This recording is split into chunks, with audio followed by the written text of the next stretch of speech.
नमस्कार दोस्तों, स्वागत है आपका टेक्नो डिफेंस अपडेट पे। तो दोस्तों, जब भी एक फुल स्केल वॉर की बात आती है तो माना जाता है कि आपके जो बड़े वेपन्स हैं वे उस समय धरे के धरे रह जाएंगे, बल्कि आपके जो छोटे और साथ में टैक्टिकल वेपन्स हैं उनका काफ़ी ज़्यादा बड़े स्केल के ऊपर यूज़ किया जाएगा। आप सब ने हाल ही में जो वॉर हुई है उनके अंदर भी देखा होगा, जैसा कि Armenia, Azerbaijan, Russia Ukraine war, और साथ में अमेरिका ने भी युद्धों के अंदर बड़े स्केल के ऊपर अपने जो टैक्टिकल वेपन्स है उनका काफ़ी ज़्यादा बड़े स्केल के ऊपर यूज़ किया है। तो आज की तारीख में तो जो क्रूज़ मिसाइलें और साथ में ड्रोन्स है इनका काफ़ी ज़्यादा बड़े स्केल के ऊपर यूज़ किया जाता है, और इनमें सबसे ज़्यादा इंपॉर्टेंट मानी जाती है क्रूज मिसाइलें, क्योंकि ये एयर डिफेंस सिस्टम से बचते हुए जो मास डिस्ट्रक्शन है उसे भी करने में कैपेबल होती है। तो भारत की जो क्रूज मिसाइलें हैं इनको लेकर के एक काफ़ी ज़्यादा बड़ा खुलासा हुआ है, और ओवरऑल भारत का भविष्य में मिसाइलों का प्रोग्राम कैसा होगा उसके बारे में भी यहाँ से जानकारी मिली है। तो दोस्तों,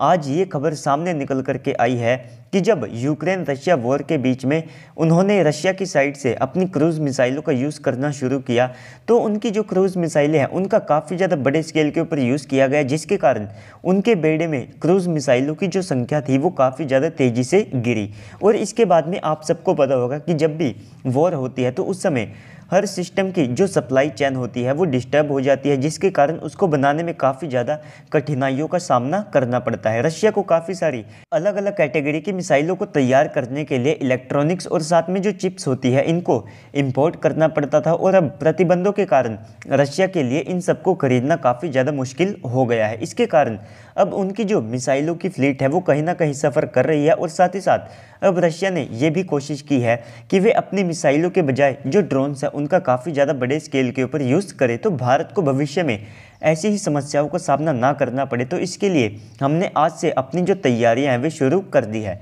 जिसमें सबसे पहले तो ये खुलासा हुआ है कि अगर वॉर के समय भारत की भी जो सप्लाई चेन है वो टूट जाती है या फिर डिस्टर्ब हो जाती है, तो ऐसे में हम 1 महीने के अंदर 15 से ज़्यादा ब्रह्मोस मिसाइलों को नहीं बना पाएंगे, और युद्ध के समय में ये हमारे लिए एक काफ़ी ज़्यादा बड़ा डिसएडवांटेज हो सकता है, जिसके कारण हमको एक काफ़ी ज़्यादा बड़ा नुकसान भी यहाँ पर झेलना पड़ सकता है। तो इसी से बचने के लिए हमारी सरकार ने अब ये यहाँ पर फैसला किया है कि सबसे पहले तो जो ब्रह्मोस मिसाइल है ये काफ़ी ज़्यादा कॉस्टली है, और अगर युद्ध के समय हम ऐसी ज़्यादा से ज़्यादा मिसाइल्स को बना करके यूज़ नहीं कर पाए तो कहीं ना कहीं इससे भी हमें एक डिसएडवांटेज होगा। तो इसके बजाय अब हमारी जो प्राइवेट कंपनियां हैं वे सामने आकर के अपनी जो नई मिसाइल्स हैं उनको तैयार करेगी, जो कि ब्रह्मोस के मुकाबले कहीं ज़्यादा सस्ती होगी। और इसमें हमारी जो सोलर ग्रुप और साथ में बाकी सारी कई प्राइवेट कंपनियां हैं जो कि ऐसी मिसाइल्स को बनाएगी, और इनके अंतर्गत हम 150 से लेकर के 700 किलोमीटर तक की जो अलग अलग क्रूज मिसाइलें हैं उनको यहाँ पर बनाने वाले हैं। तो इनके प्रोग्राम पहले से रेडी है।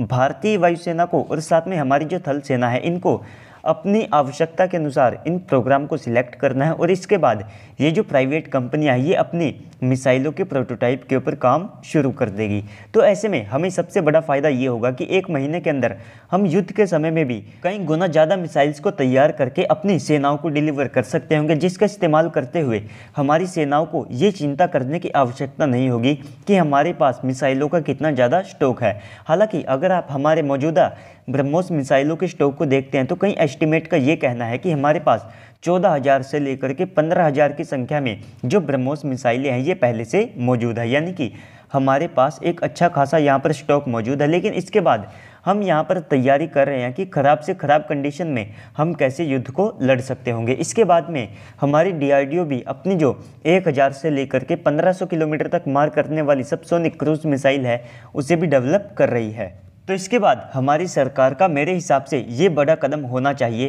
कि इन मिसाइल्स में जिन चिप्स और साथ में इलेक्ट्रॉनिक्स का यूज़ किया जाता है तो उनको भी अब हम खुद के देश में बनाएं, जिससे कि युद्ध के समय में ना तो कोई देश हमारी सप्लाई चेन को तोड़ सके, जिससे कि हम अच्छी खासी संख्या में उस समय में भी इन मिसाइलों को तैयार कर सके, और इससे हमें भी ये बड़ा फ़ायदा होगा कि किसी भी देश के ऊपर हमारी जो निर्भरता है वो भी यहाँ पर ख़त्म हो जाएगी। तो दोस्तों, इस सब के बाद अब आप सबको क्या लगता है कमेंट सेक्शन में बताइएगा। साथ ही साथ अगर आपको वीडियो अच्छी लगी है तो वीडियो को लाइक करके चैनल को भी सब्सक्राइब कर दीजिएगा। तो चलिए दोस्तों, आज की इस वीडियो में इतना ही। मिलते हैं अगली वीडियो में, तब तक के लिए गुड बाय, जय हिंद।